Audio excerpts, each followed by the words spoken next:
नमस्कार दोस्तों, थोड़ा गहरा टॉपिक है। टॉपिक ये है what kind of people to include in your life and what kind of people जिनको आप अवॉइड कर सकते हो। अब ये कोई भी घनिष्ठ लोग हो सकते हैं या दूर के लोग भी हो सकते हैं, उसमें डेफिनेशन अपनी हिसाब से आप देख लेना। जो लोग आपकी लाइफ में चीयर लीडर नहीं हैं आपके, उनको थोड़ा दूर कर लो। जो आपको ऐसे चीयर नहीं करते, बहुत अच्छा काम किया तूने, यू आर डूइंग वेल, ठीक है, चल और कर, थोड़ी थोड़ी आपकी अचीवमेंट्स पे खुश नहीं होते। जो आपकी हर थोड़ी अचीवमेंट को बोलते हैं हाँ ये क्या हुआ, ये तो ठीक है। पेरेंट्स भी ऐसे हो सकते हैं, सिबलिंग्स भी ऐसे हो सकते हैं, आपके दोस्त ऐसे हो सकते हैं। तो जो भी आपकी लाइफ में चीयर लीडर नहीं है ना, उसको दूर कर लो और अपने ढूंढो चीयर लीडर की तरह। एटलीस्ट बीवी तो आदमी के लिए चीयर लीडर होनी चाहिए, और आदमी अपना पति अपनी पत्नी के लिए चीयर लीडर होना चाहिए कि उसकी एक क्वालिफिकेशन आ गई, वो टीचर लग गई, उसकी 2 ट्यूशन लग गई, उसका कहीं प्रमोशन हो रहा है या कुछ अच्छा कर रही है, तो he should be cheer leader. Similarly husband wife तो आपस में चीयर लीडर होने चाहिए। तो एटलीस्ट एक आदमी तो पक्का चीयर लीडर होना ही चाहिए, क्योंकि उनकी तो स्टोरी ऐसे जुड़ी हुई है। और भी कितने हासिल कर सकते हो, जो your friends and people who are genuinely happy for you, कि यार मैं तेरे को ऐसे जानता था, अब तू ऐसा हो गया है, मुझे बड़ा अच्छा लग रहा है, कैसे किया और कैसे मैं कंट्रीब्यूट कर सकता हूँ, मैं तेरे से क्या सीख सकता हूँ, तू मेरे से क्या सीख सकता है। ऐसे लोगों को पास रखना है। जो लोग नेगेटिविटी लाते हैं और नेगेटिविटी महसूस होती है, please avoid them, that is one. दूसरी चीज़, लोगों से मिलना बहुत कम कर दो जर्नली, जो आपकी एनर्जी ले जाते हैं। एंड ज़्यादातर लो एनर्जी वाले ही घूम रहे हैं। और ऐसा नहीं कि वो आपकी हाई ले जाएंगे तो उनकी हाई होगी और आपको थैंक यू कर देंगे, वो उन्हें वैसे ही रहना है, वो जैसे हैं। तो कभी भी आपकी लाइफ में कोई कंप्लेन लेकर आए, तकलीफ़ है उसके पास, एंड वो अपना रोना आपके सामने रो रहा है, तो आप उसकी मदद करने की कोशिश करें बाय गिविंग सम एडवाइस, या जो भी आपके हाथ में है करना उसको ज़रूर करिए। पर बी ऑन ए लुकआउट कि क्या उसने आपकी एडवाइस का 5% भी फॉलो किया, क्या उसकी नीयत भी है, क्या उसने कोशिश भी करी, क्या आपने उसको, या उसका काम सिर्फ एक्चुअली रोना ही है। तो नेक्स्ट टाइम व्हेन ही और she comes back to you again with that some कि अब ये ठीक नहीं है, अब वो ठीक नहीं है, मेरे साथ यहाँ ठीक नहीं हुआ। तो लोगों के साथ जब ठीक नहीं होता, 3-4 वजह से ठीक नहीं होता। एक तो क्या होता है, कोई लीगैलिटी का इशू उनको समझ नहीं आया और उनके साथ अत्याचार हो गया, तो उनको लीगल पोजीशन में हेल्प कर दो। या एक उनका परसेप्शन हो सकता है, तो परसेप्शन में क्लियर कर दो, भाई तू ज़्यादा सोच रहा है, नहीं एक्चुअली ऐसा है। उनको एक आधा दो, उसके बाद भी अगर उसका जर्नल पैटर्न ही लाइफ में ये है, आप ये देखना आपकी लाइफ में कितने लोग हैं कंप्लेनर, जो हमेशा ही कंप्लेन करते हैं, हर सिचुएशन में ही करते हैं।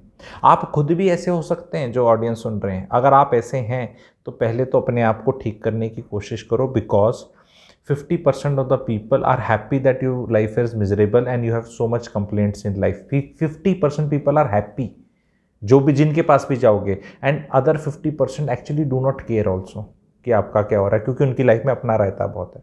तो अगर जो रोना धोना करते हैं, they should be aware that भाई आपको कोई ओव नहीं करता किसी उसमें से निकालने के लिए, और अगर कोई निकाल रहा है तो you have to be very thankful to that person. But still इस संसार में इतना दुख है कि जितने भी लोग सुखी हैं, वो जितने भी दुखी हैं, उनका दुख निकालने में सुबह से उठ के रात तक वो जोर लगा दें तो दुख खत्म नहीं हो सकता। लेकिन एक पॉजिटिविटी का जो कुआं है इस दुनिया में, अलग जगह जैसे कह लो, वो जीरो हो जाएगा और लाइफ और मिजरेबल हो जाएगी। लोग बहुत इस तरह के गाने बने हैं, समाज में सिखाया जाता है कि नहीं हमें दुख बांटना चाहिए, हमें जो लेस प्रिविलेज्ड हैं उनका करना चाहिए टू लिटिल एक्सटेंट। पहले अपने आप को भरो, अपने दिमाग में शांति वो और क्लैरिटी लाओ, क्योंकि अगर आपके पास कुछ होगा इस तरह का तो थोड़ा दे सकते हो। पर whenever you give money, advice, positivity, positive energy to any person in this world, just makes some filter and some दिमाग में अपने to ensure that he or she deserves it. 90% of the people actually deserve the condition in which they are. सुनने में बहुत बुरा लगेगा पर ये सच है। ओनली 10% के साथ कुछ गड़बड़ हुई होती है लाइफ में, 90% deserve it. You give anything to them, they will be back to that place. And yes, ये एडवाइस जो दे रहा हूं, that person can be your own son, your own daughter, your own father, your own mother. क्योंकि सबसे ज्यादा तो ये families में चलता है।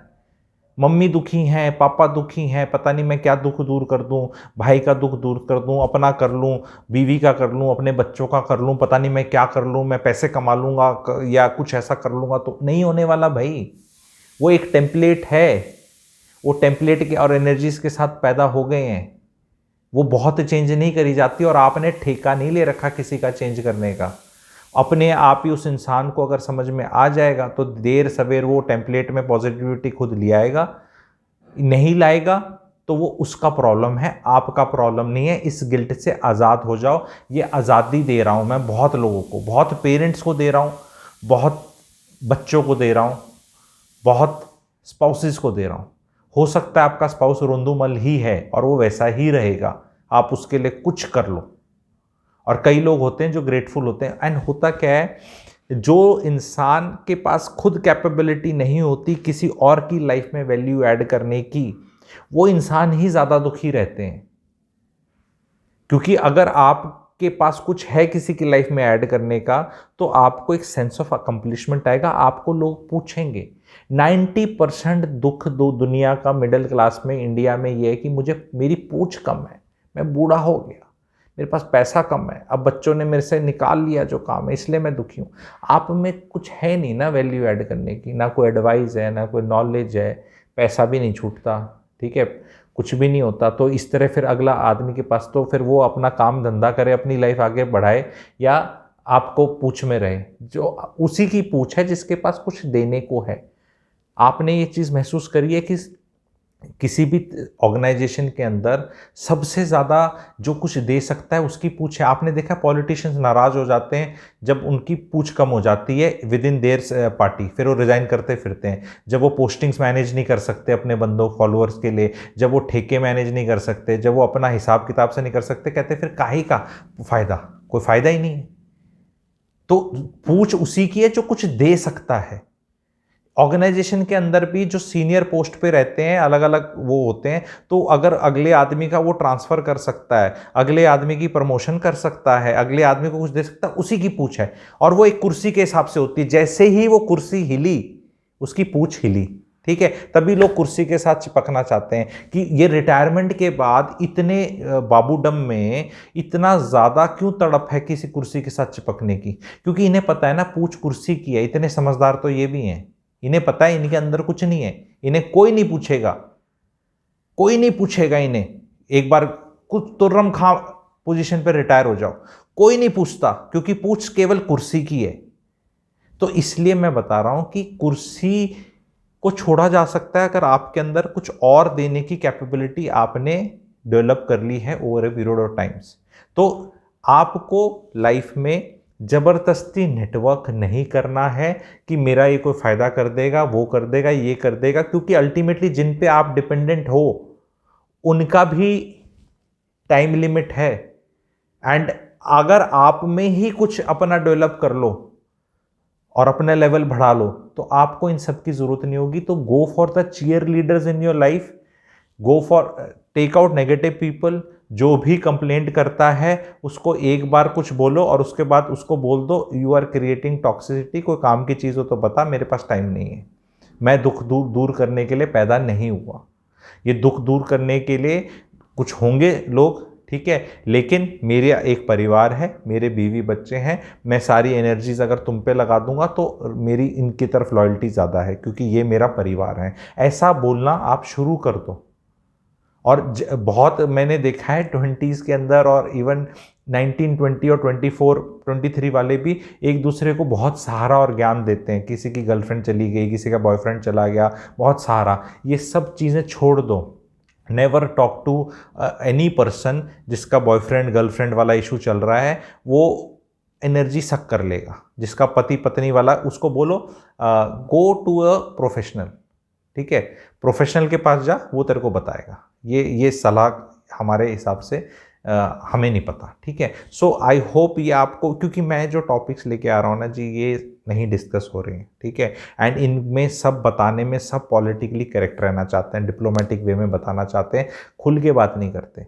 खुल के बात करो, ये बातें आपको अच्छी लग रही हैं, कैसी लग रही हैं, आप ज़रूर बताना। इस तरह के टॉपिक्स और लेकर आएँ, बहुत टॉपिक्स हैं। ये लाइफ चैनल का उद्देश्य है आपको खुशी की तरफ ले जाना, अपनी पर्सनल खुशी, आपकी खुशी, क्योंकि आपके पास जब कुछ होगा तभी आप किसी को कुछ दे सकते हो। अगर आपके पास पैसा है तो किसी को पैसा दे सकते हो, आपके पास खुशी है तो किसी को थोड़ी दे सकते हो, ठीक है। तो पहले खुद अपना फोर्ट्रेस को गार्ड करो, एंड उसके बाद जो डिजर्व करता है आपकी ज्ञान, आपकी खुशी, आपका पैसा, आपकी हमदर्दी, जो डिजर्व करता है उसी को दो, और उस डिजर्व करने का एक अपना फिल्टर और मापदंड रखो। Thank you very much. Channel subscribe नहीं किया प्लीज़ ज़रूर करना, वीडियो को लोगों के साथ शेयर करना। Thank you very much.